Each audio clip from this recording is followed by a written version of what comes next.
3 ದಿನಗಳಿಂದ IndiGo flight ಹಾರಾಟದಲ್ಲಿ ವ್ಯತ್ಯಯ ಆಗ್ತಾನೆ ಇದೆ. ಇವತ್ತು ಕೂಡ ಸೇರಿದಂತೆ ಇವತ್ತು 4ನೇ ದಿನ, 4 ದಿನಗಳಿಂದ ನಡೀತಾ ಇರುವಂತಹ ವ್ಯತ್ಯಯ. ಹಲವು ವಿಮಾನಗಳ ಹಾರಾಟವನ್ನ ರದ್ದು ಕೂಡ ಮಾಡಲಾಗಿದೆ. ದೇಶದ ನಾನಾ ಭಾಗಗಳಲ್ಲಿ ರದ್ದಾಗಿವೆ ಇಂಡಿಗೋ ಫ್ಲೈಟ್ಗಳು. ನಿಲ್ದಾಣಗಳಲ್ಲಿ ವಿಮಾನಗಳಿಲ್ಲದೆ ಪ್ರಯಾಣಿಕರು ರೊಚ್ಚಿಗೇಳ್ತಾ ಇದ್ದಾರೆ. FDTL ನಿಯಮ ಭಾಗಶಃ ಹಿಂತೆಗೆದುಕೊಂಡಿದೆ. ಪರಿಸ್ಥಿತಿಯನ್ನ ಹತೋಟಿಗೆ ತರೋದಕ್ಕೆ 1000ಕ್ಕೂ ಹೆಚ್ಚು ಫ್ಲೈಟ್ಗಳು, ಇಂಡಿಗೋ ಫ್ಲೈಟ್ಗಳು ಕ್ಯಾನ್ಸಲ್ ಆಗಿರುವಂಥದ್ದು. ಇದರಿಂದಾಗಿ ಪರಿಸ್ಥಿತಿ ಬಿಗಡಾಯಿಸಿದೆ. ಇದರ ಬೆನ್ನಲ್ಲೇ ಎಚ್ಚೆತ್ತಂತಹ FDTL ಭಾಗಶಃ ನಿಯಮವನ್ನು ವಾಪಸ್ ಪಡೆದುಕೊಂಡಿದೆ. ಕೇಂದ್ರ ಸರ್ಕಾರ ಇಂಡಿಗೋ ಸಂಚಾರದಲ್ಲಿ ವ್ಯತ್ಯಯ ಆಗ್ತಾ ಇದ್ದಂತೆಯೇ FDTL ರೂಲ್ಸ್ ಏನಿದೆ ಅದನ್ನು ವಾಪಸ್ ಪಡೆಯಲಾಗಿದೆ.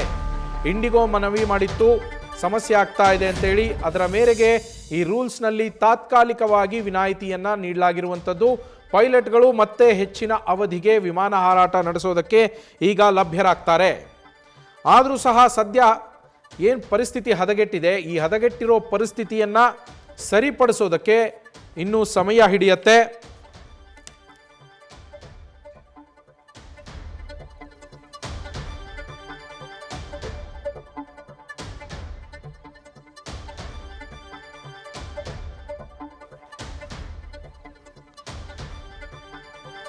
ಈ ಹಿಂದಿನ ರೂಲ್ಸ್ಗಳು, ಪ್ರಸ್ತುತ ರೂಲ್ಸ್ಗಳು ಏನು ಅಂತೇಳಿ ನೋಡ್ತಾ ಹೋದರೆ ನಾವು ಮೊದಲು ದಿನಕ್ಕೆ 10 ರಿಂದ 13 ಗಂಟೆ ಕರ್ತವ್ಯ ಇತ್ತು. ಈಗ ಅದನ್ನು 10 ಗಂಟೆಗೆ ನಿಗದಿ ಮಾಡಲಾಗಿದೆ. ಇನ್ನು ವಾರದಲ್ಲಿ ಕನಿಷ್ಠ 36 ಗಂಟೆಯ ವಿಶ್ರಾಂತಿಯನ್ನು ಹಿಂದೆ ಕೊಡಲಾಗ್ತಿತ್ತು. ಅದನ್ನು 48 ಗಂಟೆಗೆ ಹೆಚ್ಚಳ ಮಾಡಲಾಗಿತ್ತು. ನೈಟ್ ಶಿಫ್ಟ್ ಆದಮೇಲೆ 10 ಗಂಟೆಗಳ ವಿಶ್ರಾಂತಿಯನ್ನು ಹಿಂದೆ ಕೊಡಲಾಗ್ತಾ ಇತ್ತು. ಇವಾಗ ಅದನ್ನು 12 ಗಂಟೆಗಳಿಗೆ ಏರಿಕೆ ಮಾಡಲಾಗಿತ್ತು. ರಾತ್ರಿ ಹೊತ್ತು ಪೈಲಟ್ಗಳಿಗೆ 6 ಬಾರಿ ಲ್ಯಾಂಡಿಂಗಿಗೆ ಅವಕಾಶ ಇತ್ತು ಮೊದಲು, ಅದನ್ನು 2 ಬಾರಿಗೆ ಇಳಿಸಲಾಗಿತ್ತು. ಈ ಕಾರಣಗಳಿಂದಾನೇ ಈಗೇನು ನಾವು ಸಮಸ್ಯೆಗಳು ನೋಡ್ತಾ ಇದ್ದೀವಿ ಇಂಡಿಗೋ ಫ್ಲೈಟಲ್ಲಿ, ಇಂಡಿಗೋ ಏರ್ಲೈನ್ಸ್ನ ಫ್ಲೈಟ್ಗಳಲ್ಲಿ, ಆ ಸಮಸ್ಯೆ ಉಂಟಾಗೋದಕ್ಕೆ ಕಾರಣನೇ ಜನದಟ್ಟಣೆ ಕಾರಣ ಆಗೋಕ್ಕೆ, ಜನಾಕ್ರೋಶಕ್ಕೆ ಕಾರಣ ಆಗೋಕ್ಕೆ ಈ ಬದಲಾದಂತಹ ನಿಯಮಾವಳಿಗಳು ಕಾರಣ ಅಂತ ಹೇಳಲಾಗ್ತಾ ಇದೆ. ಇದರಿಂದಾನೇ ಸಮಸ್ಯೆ ಉಂಟಾಗಿ ಇವತ್ತು ಜನ ತೊಂದರೆಯನ್ನು ಅನುಭವಿಸ್ತಾ ಇದ್ದಾರೆ. ಇನ್ನು ಫ್ಲೈಟ್ ಪರದಾಟ ಯಾಕಾಗ್ತಾ ಇತ್ತು ಇದೆಲ್ಲ? ಹೊಸ FDTL ಏನು ರೂಲ್ಸ್ ಬಂದಿತ್ತು ಅದನ್ನು ಜಾರಿಗೆ ತಂದ ಪರಿಣಾಮವಾಗಿ ಪೈಲಟ್ಗಳ ವಾರದ ವಿಶ್ರಾಂತಿಯ ಸಮಯದಲ್ಲಿ ಹೆಚ್ಚಳ ಆಗಿತ್ತು. ಅಂದರೆ 10 ಗಂಟೆ ಕೆಲಸ ಮಾಡ್ತಾ ಇದ್ದಂತಹ ವ್ಯಕ್ತಿ ಈಗ 8 ಗಂಟೆಗಳ ಕೆಲಸ ಮಾಡ್ತಾನೆ ಅಂದರೆ 2 ಗಂಟೆ ಅಲ್ಲಿ ಕಡಿಮೆ ಆಯಿತು. ಅವರಿಗೆ 2 ಗಂಟೆ ಎಕ್ಸ್ಟ್ರಾ ರೆಸ್ಟ್ ಸಿಗ್ತಾ ಇತ್ತು. ಆದರೆ ಅದರಿಂದಾಗಿ ಪ್ಯಾಸೆಂಜರ್ಸ್ಗೆ ಸಮಸ್ಯೆ ಉಂಟಾಗೋದಕ್ಕೆ ಶುರುವಾಗಿದ್ದಂಥದ್ದು. ಇನ್ನು ಇದೇ ಕಾರಣಕ್ಕಾಗಿ ವಿಮಾನ ಸಂಚಾರಕ್ಕೆ ಸಿಬ್ಬಂದಿಯ ಕೊರತೆ ಕೂಡ ಕಾಡೋದಕ್ಕೆ ಶುರುವಾಯಿತು. ನಂಬರ್ ಆಫ್ ಎಂಪ್ಲಾಯೀಸ್ ಅಷ್ಟೇ ಇದ್ದರು, 10 ಜನ ಎಂಪ್ಲಾಯಿಗಳಿದ್ದರೆ ಅದೇ 10 ಜನ ಇದ್ದರು. ಆದರೆ ಅವರಿಗೆ ಕೆಲಸ ಮಾಡ್ತಾ ಇದ್ದಂಥ ಅವಧಿಯನ್ನು ಕಡಿತಗೊಳಿಸಲಾಯಿತು. ಆ ಎಕ್ಸ್ಟ್ರಾ ಅವರ್ಸ್ ಏನು ಉಳಿತಾ ಇತ್ತಲ್ಲ ಅವ್ರಿಗೆ ಕಟ್ ಮಾಡಿದ್ದು, ಆ ಎಕ್ಸ್ಟ್ರಾ ಅವರ್ಸ್ಗೆ ಕೆಲಸ ಮಾಡೋದಕ್ಕೆ ಬೇರೆ ಸಿಬ್ಬಂದಿ ಇರಲಿಲ್ಲ. ಪರ್ಯಾಯ ವ್ಯವಸ್ಥೆ ಮಾಡದೇನೆ ಕಡಿತವನ್ನುಗೊಳಿಸಲಾಯಿತು. ಇದರಿಂದಾಗಿ ಮತ್ತೆ ಅಲ್ಲಿ ಸಮಸ್ಯೆ ಅನುಭವಿಸುವಂಥ ಪರಿಸ್ಥಿತಿ ಬಂತು. ಇನ್ನು ಲ್ಯಾಂಡಿಂಗ್ ಲಿಮಿಟನ್ನು ಕೂಡ ಇಳಿಕೆ ಮಾಡಿದ್ದು. ಅಂದರೆ 6 ಲ್ಯಾಂಡಿಂಗಿಗೆ ಅವಕಾಶ ಇದ್ದಲ್ಲಿ 2 ಲ್ಯಾಂಡಿಂಗಿಗೆ ಅವಕಾಶ ಕೊಟ್ಟಂತಹ ಸಂದರ್ಭದಲ್ಲಿ 4 ಲ್ಯಾಂಡಿಂಗ್ ಡಿಫ್ರೆನ್ಸ್ ಆಗತ್ತೆ. ಆ ಸಿಬ್ಬಂದಿ 4 ಲ್ಯಾಂಡಿಂಗ್ ಕಡಿಮೆ ಆದವಾಗ ಆ ಪ್ಲೇಸ್ಗೆ ರಿಪ್ಲೇಸ್ಮೆಂಟ್ ಯಾರೂ ಬರಲಿಲ್ಲ. ಅದು ಕೂಡ ಸಮಸ್ಯೆಗೆ ಕಾರಣ ಆಗಿದ್ದು. ಆಮೇಲೆ ವೇಳಾಪಟ್ಟಿಗಳಲ್ಲಿ ಬದಲಾವಣೆ ಆಯಿತು. ಯಾವಾಗ ಸಿಬ್ಬಂದಿಯ ಟೈಮಿಂಗ್ಸ್ ಚೇಂಜ್ ಆಗುತ್ತೋ ಆವಾಗ ಫ್ಲೈಟ್ ಟೈಮಿಂಗ್ಸ್ ಕೂಡ ಚೇಂಜ್ ಆಗ್ತಾ ಹೋಗುತ್ತೆ. ಇದರಿಂದಾಗಿ ಫ್ಲೈಟ್ ಟೈಮಿಂಗ್ಸ್ ಚೇಂಜ್ ಆಗಿದ್ದರಿಂದಾಗಿ ಫ್ಲೈಟ್ ಡಿಲೇಸ್ ಆಗ್ತಾ ಇತ್ತು, ಫ್ಲೈಟ್ ಸಮಸ್ಯೆಗಳಾಗ್ತಾ ಇತ್ತು. ಏರ್ಪೋರ್ಟಲ್ಲಿನೇ ನಮ್ಮ ಪ್ರತಿನಿಧಿ ಭರತ್ ಬೆಳಗ್ಗೆಯಿಂದ ಡೀಟೇಲ್ಸ್ ನೀಡ್ತಾ ಇದ್ದಾರೆ. ಅಲ್ಲಿ ಕಂಟಿನ್ಯೂಯಸ್ ಕವರೇಜಲ್ಲಿ ತೊಡ್ಕೊಂಡಿದ್ದಾರೆ. ಭರತ್, ಈಗ ಏರ್ಪೋರ್ಟ್ನಲ್ಲಿ ಪರಿಸ್ಥಿತಿ ಯಾವ ರೀತಿಯಲ್ಲಿದೆ? FDTL ರೂಲ್ಸನ್ನು ವಾಪಸ್ ಪಡೆಯಲಾಗಿದೆ ತಾತ್ಕಾಲಿಕವಾಗಿ ಒಂದಷ್ಟು. ಅದಾದ ನಂತರ ಅಲ್ಲಿ ಪರಿಸ್ಥಿತಿಯಲ್ಲಿ ಸುಧಾರಣೆ ಏನಾದರೂ ಕಂಡು ಬರ್ತಾ ಇದೆಯಾ ಭರತ್?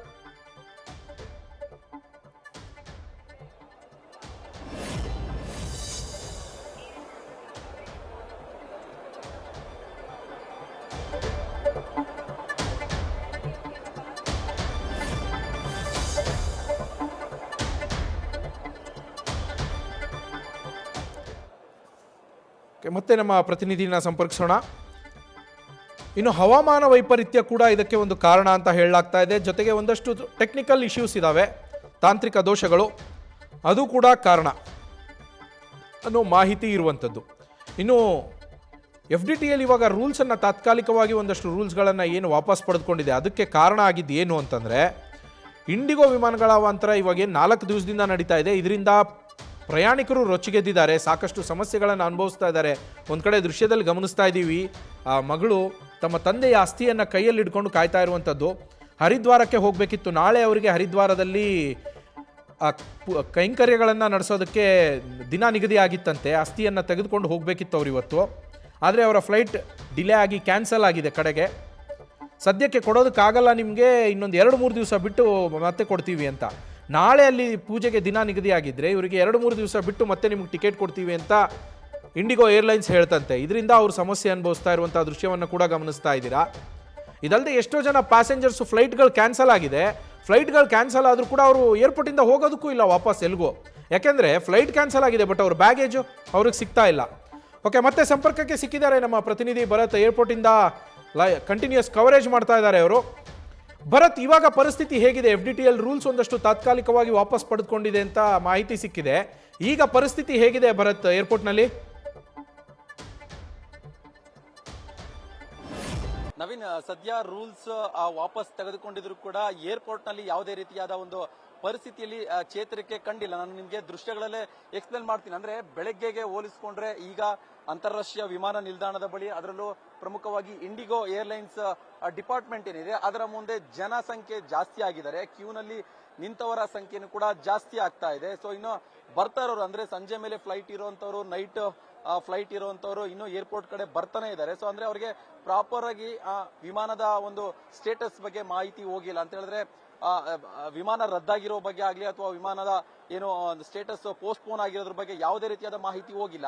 ಅವರಿಗೆ ಕರೆಕ್ಟ್ ಟೈಮ್ಗೆ ಫ್ಲೈಟ್ ಇರುತ್ತೆ ಅನ್ನೋ ಒಂದು ಅಂದಾಜಿನಲ್ಲಿ ಅವರಿಗೆ ಸಿಕ್ಕಿರುವಂತಹ ಒಂದು ಕ್ಲಾರಿಫಿಕೇಶನ್ ನಲ್ಲಿ ಅವರು ವಿಮಾನ ನಿಲ್ದಾಣದ ಕಡೆ ಬರ್ತಾ ಇದ್ದಾರೆ. ಬಟ್ ಇಲ್ಲಿ ಬಂದಾದ ನಂತರ ಅಥವಾ ವಿಮಾನ ನಿಲ್ದಾಣ ತಲುಪುವುದಕ್ಕಿಂತ ಒಂದು 10 ನಿಮಿಷಗಳ ಹಿಂದೆ ಅವ್ರಿಗೊಂದು ಮೆಸೇಜ್ ಬರುತ್ತೆ. ಸೊ ನಿಮ್ಮ ಏನು ಫ್ಲೈಟ್ ಕ್ಯಾನ್ಸಲ್ ಆಗಿದೆ ಅಂತೇಳಿ ನೀವು ಗಮನಿಸ್ತಾ ಇರಬಹುದು. ಇದು ಒಂದು ಡಿಸ್ಪ್ಲೇ ಇದೆ. ಈ ಡಿಸ್ಪ್ಲೇದಲ್ಲಿ ಇಂಡಿಗೋ ವಿಮಾನಗಳ ಒಂದು ಸ್ಟೇಟಸ್ ನ ಡಿಸ್ಪ್ಲೇ ಮಾಡ್ತಿದ್ದಾರೆ. ಅಂದ್ರೆ ಯಾವ ರಾಜ್ಯಕ್ಕೆ ಹೋಗುವಂತಹ ಒಂದು ವಿಮಾನಗಳ ಸ್ಟೇಟಸ್ ಏನಿದೆ ಅಂತ ಹೇಳಿ ನೀವು ಗಮನಿಸ್ತಾ ಇದ್ದೀರಿ ನೋಡಿ. ಅಲ್ಲಿ ಕ್ಲೋಸ್ ಅಪ್ ಅಲ್ಲಿ ಸಾಕಷ್ಟು ವಿಮಾನಗಳು ಕ್ಯಾನ್ಸಲ್ ಆಗಿದೆ, ಸಾಕಷ್ಟು ವಿಮಾನಗಳು ಡಿಲೇ ಅಂತ ಮೆನ್ಷನ್ ಮಾಡಿದ್ದಾರೆ. ಇನ್ನು ಕೆಲವು ಎಲ್ಲೋ 1 ಅಥವಾ 2 ಮಾತ್ರ ಆನ್ ಟೈಮ್ ಅಂತ ತೋರಿಸ್ತಾ ಇದ್ದಾರೆ. ಅಂದ್ರೆ ಜನರಿಗೆ ಯಾವುದೇ ರೀತಿಯಾದ ಒಂದು ನಿರೀಕ್ಷೆ ಇಲ್ಲ, ಅಂದ್ರೆ ಕರೆಕ್ಟ್ ಟೈಮ್ಗೆ ಇಂಡಿಗೋ ಫ್ಲೈಟ್ ಸಿಗುತ್ತಾ ಅನ್ನೋ ನಿರೀಕ್ಷೆ ಇಲ್ಲ. ಹಾಗಾಗಿ ಡಿಸ್ಪ್ಲೇದಲ್ಲಿ ಅವರು ಫೋಕಸ್ ಮಾಡ್ತಾ ಇದ್ದಾರೆ ತಮ್ಮ ವಿಮಾನ ಕರೆಕ್ಟ್ ಟೈಮ್ ಸಿಗುತ್ತಾ ಸಿಗಲ್ವಾ ಅಂತ. ಹಾಗಾಗಿ ಸದ್ಯ ವಿಮಾನ ನಿಲ್ದಾಣದಲ್ಲಿ ಯಾವುದೇ ರೀತಿಯಾದ ಒಂದು ಚೇತರಿಕೆ ಆಗಲಿ, ಯಾವುದೇ ರೀತಿಯಾಗಿ ಪ್ರಯಾಣಿಕರಿಗೆ ರಿಲೀಫ್ ಸಿಗುವಂತಹ ಒಂದು ಬೆಳವಣಿಗೆ ಇಲ್ಲ. ಇದುವರೆಗೂ ಇಂಡಿಗೋ ಏರ್ಲೈನ್ಸ್ ಅವರು ಕೂಡ ಯಾವುದೇ ರೀತಿಯಾದ ಒಂದು ಕ್ಲಾರಿಫಿಕೇಶನ್ಸ್ ಕೂಡ ಕೊಡ್ತಾ ಇಲ್ಲ. ಜೊತೆಗೆ ಪರ್ಯಾಯ ವ್ಯವಸ್ಥೆಗಳನ್ನ ಕೂಡ ಪ್ರಯಾಣಿಕರಿಗೆ ಮಾಡ್ತಾ ಇಲ್ಲ. ಹಾಗಾಗಿ ಪ್ರಯಾಣಿಕರು ಅಂದ್ರೆ ಒಂದು ಗೊಂದಲದಲ್ಲೇ, ಅಂದ್ರೆ ಯಾವುದೇ ರೀತಿಯಾದ ಒಂದು ನಮಗೆ ಸ್ಪಷ್ಟವಾದ ಮಾಹಿತಿಗಳಿಲ್ಲ ಅನ್ನೋ ನಿಟ್ಟಿನಲ್ಲಿ ಒಂದಿಷ್ಟು ಅಸಮಾಧಾನಗೊಂಡು ಏರ್ಪೋರ್ಟ್ ನಲ್ಲಿ ಈಗ ನಿಂತಿರುವಂತದ್ದು. ಅಂದ್ರೆ ಲಗೇಜ್ಗಳ ಫ್ಯಾಮಿಲಿಗಳ ಸಮೇತ ಮಕ್ಕಳನ್ನ ಕರ್ಕೊಂಡು ಬಂದು ಸೊ ಕಾಯಬೇಕಾದ ಒಂದು ಪರಿಸ್ಥಿತಿ ಈಗ ಸದ್ಯ ಏರ್ಪೋರ್ಟ್ ನಲ್ಲಿ ನಿರ್ಮಾಣವಾಗಿದೆ. ಅಂದ್ರೆ ಇದು ಯಾವಾಗ ಕ್ಲಿಯರ್ ಆಗುತ್ತೆ ಅನ್ನೋದ್ರ ಬಗ್ಗೆ ಕೂಡ ಮಾಹಿತಿ ಇಲ್ಲ. ಅಂದ್ರೆ ಕೆಲವರಿಗೆ ಸಂಜೆ ಮೇಲೆ ಅಥವಾ ನೈಟ್ ಮೇಲೆ ಫ್ಲೈಟ್ ಇದೆ ಅಂತ ಹೇಳ್ತಿದ್ದಾರೆ, ಇನ್ನು ಕೆಲವರಿಗೆ ಇಲ್ಲ ಕ್ಯಾನ್ಸಲ್ ಆಗಿದೆ, ಇನ್ನು 2-3 ದಿನಗಳ ಕಾಲ ಇದೇ ರೀತಿಯಾದ ಒಂದು ವ್ಯತ್ಯಾಸ ಇರುತ್ತೆ ಅಂತ ಕೂಡ ಹೇಳ್ತಾ ಇದ್ದಾರೆ. ಸೊ ಹಾಗಾಗಿ ಕ್ಲಾರಿಟಿ ಇಲ್ಲ, ಪ್ರಯಾಣಿಕರಿಗೆ ಕ್ಲಾರಿಟಿ ಇಲ್ಲ.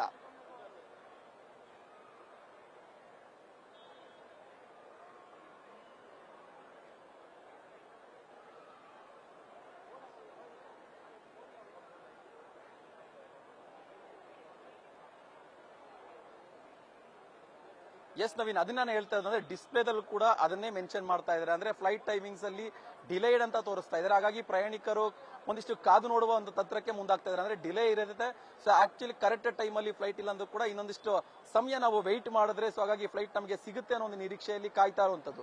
ಸೊ ಅದಾದ ನಂತರ ಒಂದಿಷ್ಟು ಗಂಟೆಗಳ ಕಾಲ ಅವರು ವೆಯ್ಟ್ ಮಾಡಿದ ನಂತರ ಗೊತ್ತಾಗುತ್ತೆ ಫ್ಲೈಟ್ ಕ್ಯಾನ್ಸಲ್ ಆಗಿದೆ ಅಂತ ಮತ್ತೆ ಡಿಸ್ಪ್ಲೇದಲ್ಲಿ ಡಿಸ್ಪ್ಲೇ ಮಾಡ್ತಾರೆ. ಸೊ ಇದೇ ಕಾರಣಕ್ಕಾಗಿಯೇ ಈಗ ಏರ್ಪೋರ್ಟ್ ನಲ್ಲಿ ಪ್ರಯಾಣಿಕರು ನಿಂತಲ್ಲಿ ನಿಂತ್ಕೊಳ್ತಾ ಇದ್ದಾರೆ, ಕೂತಲ್ಲೇ ಕೂತ್ಕೊಳ್ತಾ ಇದ್ದಾರೆ. ಕಾಯುವಂತಹ ಪರಿಸ್ಥಿತಿಗೆ ಅಥವಾ ಕಾಯುವಂತಹ ಮನಸ್ಥಿತಿಗೆ ಕೂಡ ಪ್ರಯಾಣಿಕರು ಹೋಗ್ತಾ ಇರೋದು ಇದೇ ಕಾರಣಕ್ಕೆ. ಅಂದ್ರೆ ಡೈರೆಕ್ಟ್ ಆಗಿ ಕ್ಯಾನ್ಸಲ್ಡ್ ಅಂತ ಅಲ್ಲಿ ಮೆನ್ಷನ್ ಮಾಡ್ತಾ ಇಲ್ಲ. ಸೊ ಡಿಲೇಡ್ ಇರುತ್ತೆ, ಕ್ಯಾನ್ಸಲ್ಡ್ ಅಂತ ಅಪ್ಡೇಟ್ ಬರ್ತಾ ಇದೆ. ಸೊ ಹಾಗಾಗಿ ಪ್ರಯಾಣಿಕರಿಗೆ ಮೊದಲೇ ಫ್ಲೈಟ್ ಕ್ಯಾನ್ಸಲ್ ಆಗಿದೆ ಅಂತ ಕ್ಲಿಯರ್ ಮಾಹಿತಿ ಸಿಕ್ಕಿದ್ರೆ ಖಂಡಿತವಾಗಿಯೂ ಯಾರು ಕೂಡ ಏರ್ಪೋರ್ಟ್ ವರೆಗೂ ಬರುವಂತಹ ಒಂದು ನಿರ್ಧಾರವನ್ನ ಮಾಡೋದಿಲ್ಲ.